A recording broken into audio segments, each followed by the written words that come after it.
ஹரே கிருஷ்ணா.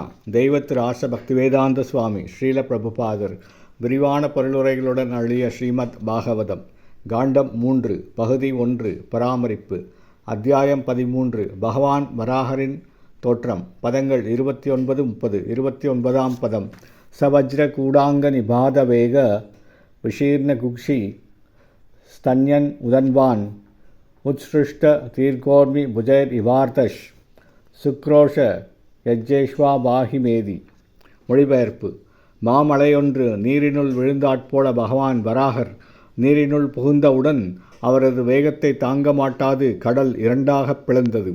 அப்பொழுது பெரிய அலைக்கரங்கள் இரண்ட கடலில் தோன்றி பகவானை பிரார்த்திப்பது போன்று, ஓ வேள்விகளின் நாயகனே, என்னை இரண்டாக துண்டித்து விடாதீர், அன்புடன் என்னை காத்தருள்வீராக என்று கதறியது.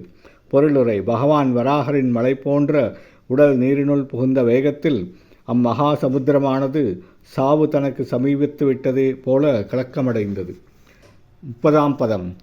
குரேர் ஹுரப்ரேர் தரயம் ஸ்தத் ஆப உத்பாத பாரம் த்ரி பரு ரசாயாம் ததர்ஷகாம் தத்ர சுசுப்ஷுர் அக்ரே யாம் ஜீவதானீம் ஸ்வயம் அப்பியதத்த. மொழிபெயர்ப்பு. பகவான் வராகர் அம்புபோல் கூர்மையாக இருந்த தனது காலடி குளம்புகளினால் அக்கடலை கீழ்த்து சென்று ஆழங்காணவே முடியாத அதன் ஆழத்தை சென்றடைந்தார். அடியில் உயிர்களின் உறைவிடமான பூமி அன்றுதான் படைக்கப்பட்டது போல் அப்படியே இருந்தது. அவர் அதனை தானே தூக்கினார். பொருளுரை. ரசாயாம் என்னும் வார்த்தைக்கு ரசாதலம், அதாவது கீழ் உலகம் என்று சில நேரம் பொருள் கொள்ளப்படுகிறது.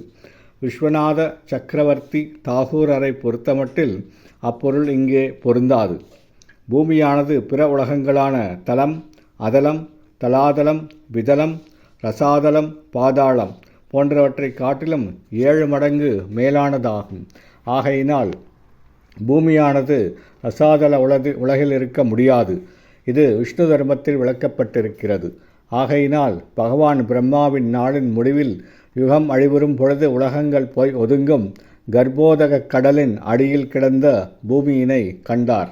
ஹரே கிருஷ்ணா.